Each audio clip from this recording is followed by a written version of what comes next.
Shalom Bapak Ibu Saudara-saudari yang dikasihi dan mengasihi Tuhan. Kita bersyukur kalau hari ini kita boleh sekali lagi diberi kesempatan untuk membaca, merenungkan akan kebenaran firman Tuhan. Mari kita satukan hati, kita berdoa. Tuhan, terima kasih.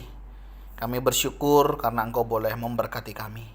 Saat ini Tuhan, kami akan membaca, merenungkan firman-Mu. Berfirmanlah dan biarlah kami mengerti apa yang menjadi kehendak-Mu di dalam hidup kami. Kami berdoa ya Roh Kudus di dalam nama Tuhan Yesus Kristus. Haleluya. Amin.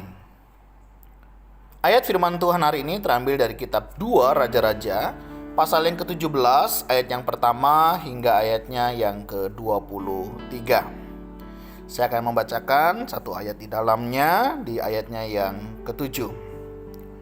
Hal itu terjadi karena orang Israel telah berdosa kepada Tuhan Allah mereka, yang telah menuntun mereka dari tanah Mesir, dari kekuasaan Fir'aun, Raja Mesir, dan karena mereka telah menyembah Allah lain.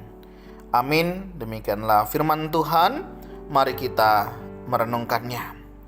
Bapak Ibu Saudara yang dikasihi dan mengasihi Tuhan, ada satu istilah mengatakan demikian: penyesalan itu selalu di belakang.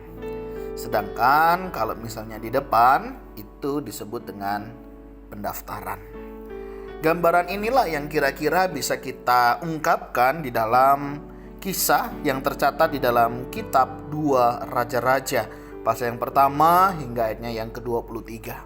Bagaimana satu peristiwa terjadi dialami oleh bangsa Israel. Di sini kita melihat apa yang mereka perbuat pada waktunya mereka menuainya. Apa yang mereka lakukan, baik mereka mengkhianati Tuhan, baik mereka hidup jauh daripada Tuhan, menyebabkan mereka mengalami apa yang terjadi di dalam hidup mereka pada saat itu. Berbicara tentang penderitaan, permasalahan kehidupan, tidak sedikit hal ini bisa disebabkan karena beberapa faktor. Faktor yang pertama bisa karena kelalaian, ketidaktahuan, ketidakpemahaman, sehingga satu peristiwa, keadaan bisa terjadi terhadap seseorang. Tetapi faktor yang kedua yang kita tidak boleh lupa, bisa terjadi karena dosa dan pelanggaran sepanjang hidupnya. Bangsa Israel mengalami situasi dan kondisi seperti ini karena pelanggaran dosa yang telah dilakukan. Beberapa dosa yang dilakukan, mereka telah menyembah Allah lain. Mereka hidup menurut adat istiadat bangsa yang telah dihalau oleh Tuhan.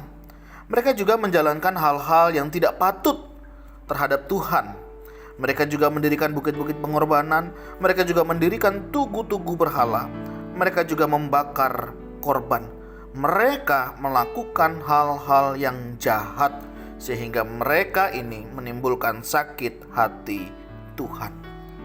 Bapak Ibu Saudara, dosa membuat seseorang harus menerima konsekuensi dari apa yang dia lakukan.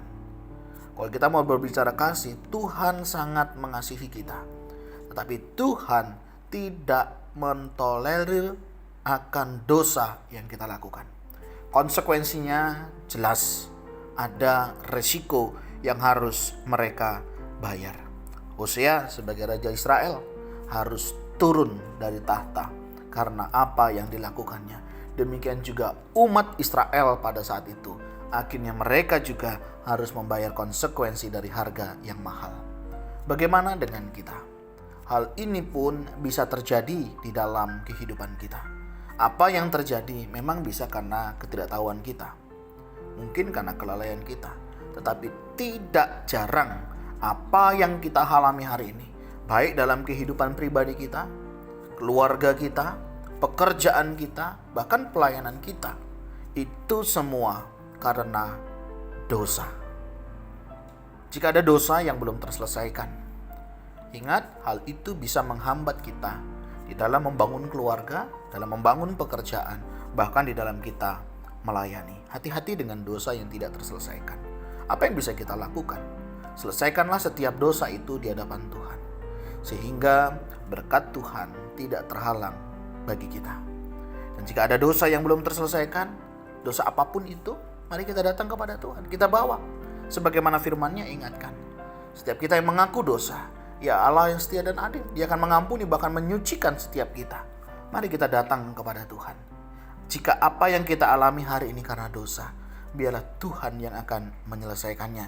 Dan kiranya setiap kita boleh menyadari dan kita boleh hidup dalam kasih dan kemurahan Tuhan. Tuhan, terima kasih. Hari ini kami belajar akan konsekuensi dosa yang harus kami tanggung. Kami sadar, baik sengaja maupun tidak sengaja, kadang kami melakukan hal-hal yang tidak berkenan di hadapan-Mu. Ampuni kami Tuhan. Layakkan dan kuduskanlah kami, dan biarlah setiap kami boleh hidup dalam kasih dan kebenaran firman-Mu. Tolong kami ya Tuhan, jaga hati dan pikiran kami, sehingga hidup kami senantiasa boleh memuliakan nama Tuhan.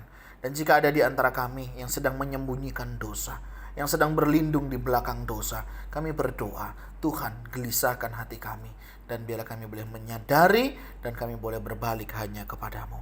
Kami mohon berkat-Mu atas kami semua ya Tuhan, di dalam nama Tuhan Yesus Kristus. Haleluya.